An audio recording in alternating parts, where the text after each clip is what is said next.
I'm going to ask you today to do something special for me, as I have at other times. I want you to hear this as though it were for the first time, without association.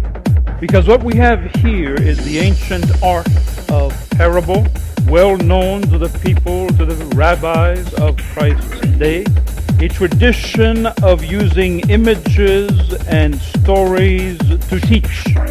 And so when the people heard this, they heard the multi-dimensional layers that were in this teaching, and it went beyond the mind into opening the heart.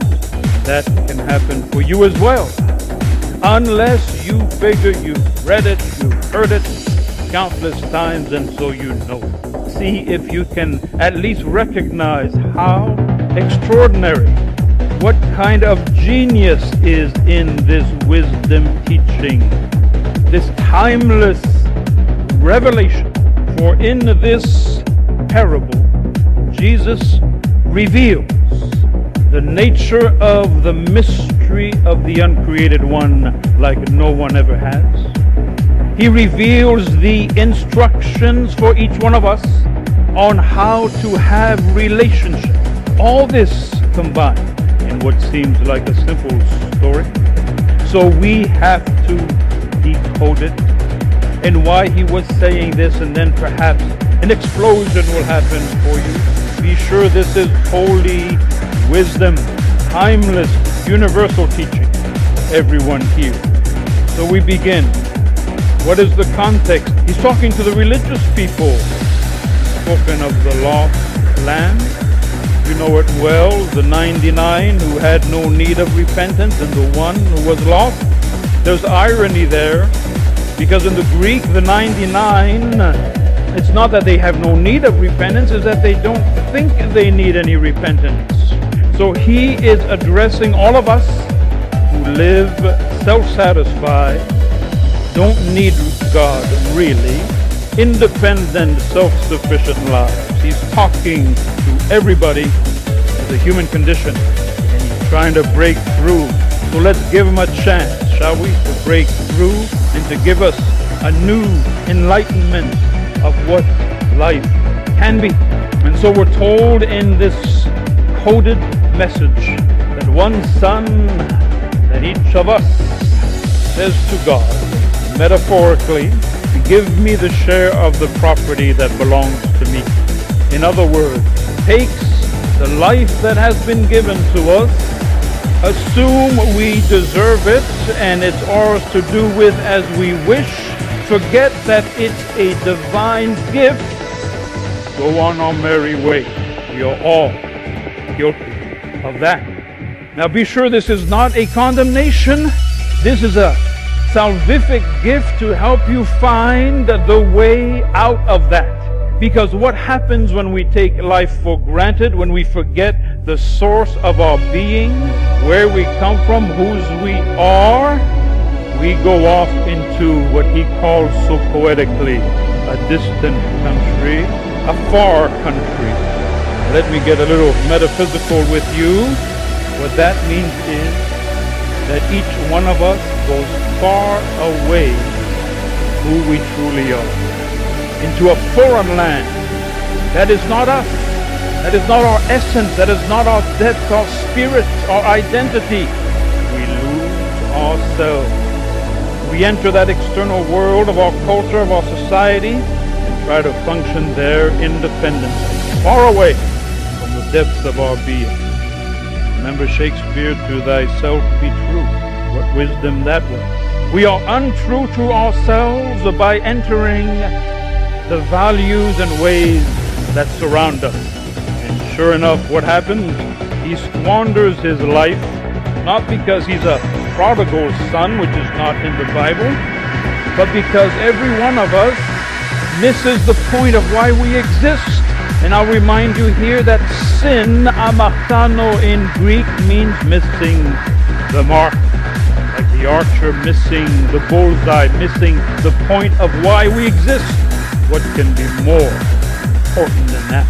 Don't you know that explains so much of our misery, of our dissatisfaction? all that is going on around us. And so we live our life for self-satisfaction. The ego becomes our God. We try to make a success of things on our own. And what happens? Stay focused on this wondrous mystical poetry. Severe famine covers the land. Friends, how many of us have known spiritual famine? Utter desolation in being fed in such a way that our spirit can find joy. And this parable is about how do you get happy like that every day. These teachings tell us how to do it. This is the greatest of them all. Pay attention. Follow the instructions directly from the Holy One. Fear famine. Nothing out there can fill the void in his soul. Isn't that right? Not your bank account, your title, or anything else. Not pleasing other people. Nothing. Famine. And so we're told, again in first century teaching, that he goes to hire himself out. His job is to watch the pigs. That cannot mean anything to us unless we know that the pig was the most unclean animal in holy Israel, that nobody raised pigs in Israel. That's how far away from home he was. So it is a picture of the lowest of the low, of the most gruesome self-betrayal. But it doesn't end there, friends. We're told that he is so desperate in his lack of meaning that he would gladly eat the food of these unclean animals. Yeshua cannot be more graphic, and we must understand it in the context of the world he is speaking to be happy to eat the food of the cursed animal. The rabbis say, cursed is the one who works with pigs. It's simply a picture of what? Hitting rock bottom. I bet a few people have hit rock bottom once in a while. Have found themselves in a place of hopelessness sometime in their lives. Have entered a darkness out of which they thought they could not get out. This is a story of one who has so separated himself from his spiritual identity, from the reality of God, that he has gone to the farthest end of barrenness, emptiness, cursedness. Like so many in our culture.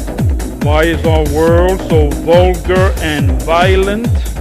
Because they are eating the husks of pigs.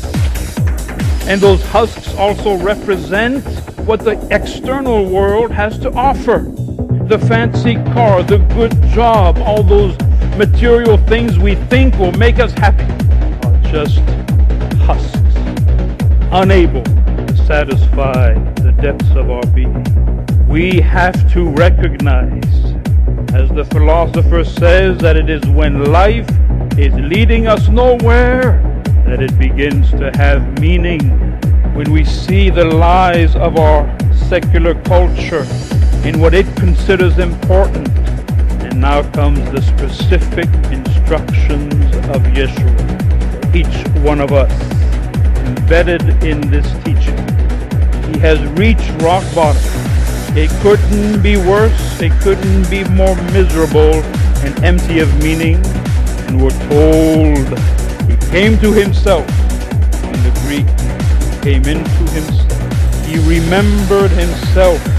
Have you ever had such an awakening of remembering that you're a child of God, child of the universe? You're not a business card, a social security number, a taxpayer, somebody's wife or husband. You are a child of God. You remember his deeper self in the midst of this desolation. And in that moment, he realizes how low he has fallen by living that life without God, that self-sufficient, independent life cut off from the source of life itself. What happens to water cut off from its source? It becomes a stagnant swamp. So here we go, friends. Here's the teaching. I will get up and go to my Father. Each one of us has to make a decision. I will get up and turn around. I will no longer live like this. I will stand up and walk that way. Turn around. Metanoia, it's called. Repentance. Turning around. Going on that path that leads back to God.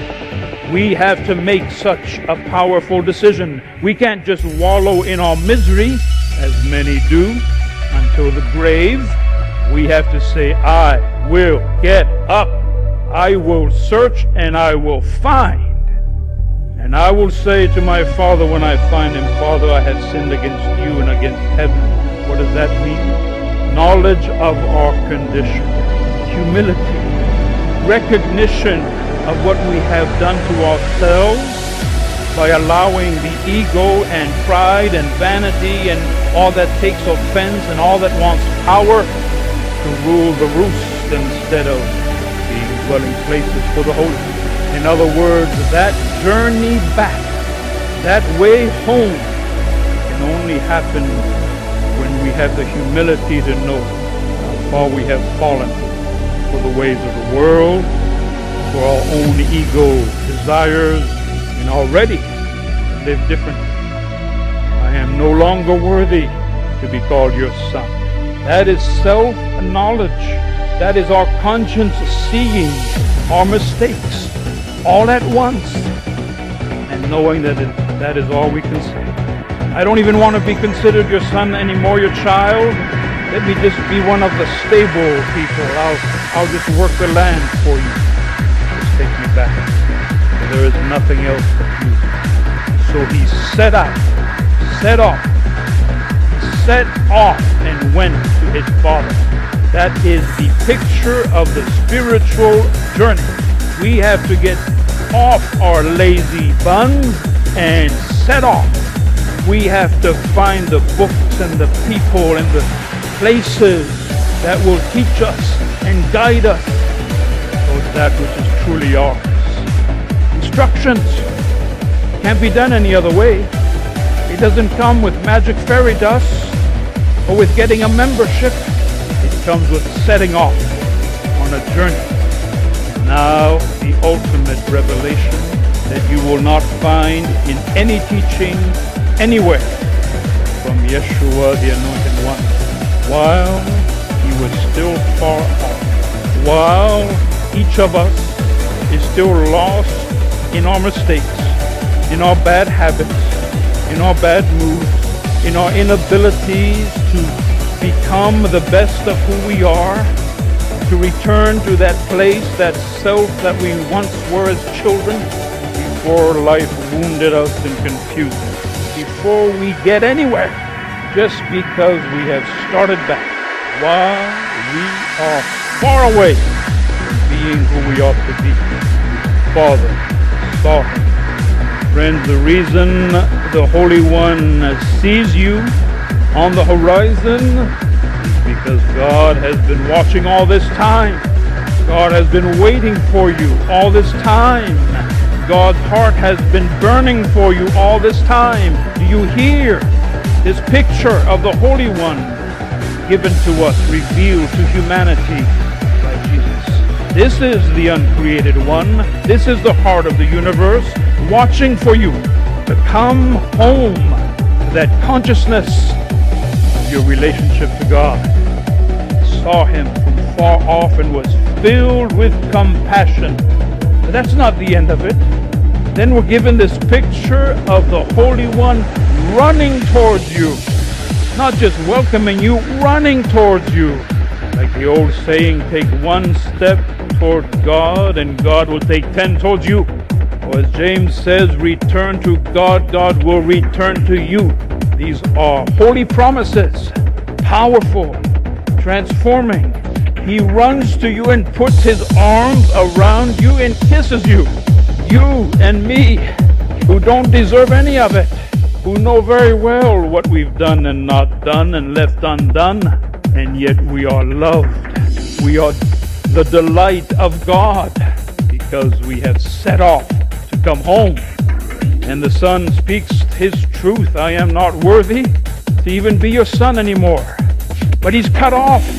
All of our guilt, all of our self-awareness is cut off. The Holy One in ecstasy says, bring the best robe, clothe him with it, put on Christ, clothe yourself with Christ, put on the ring. What is the ring? There's that ring. It is the sign of relationship, of intimacy, of commitment and love.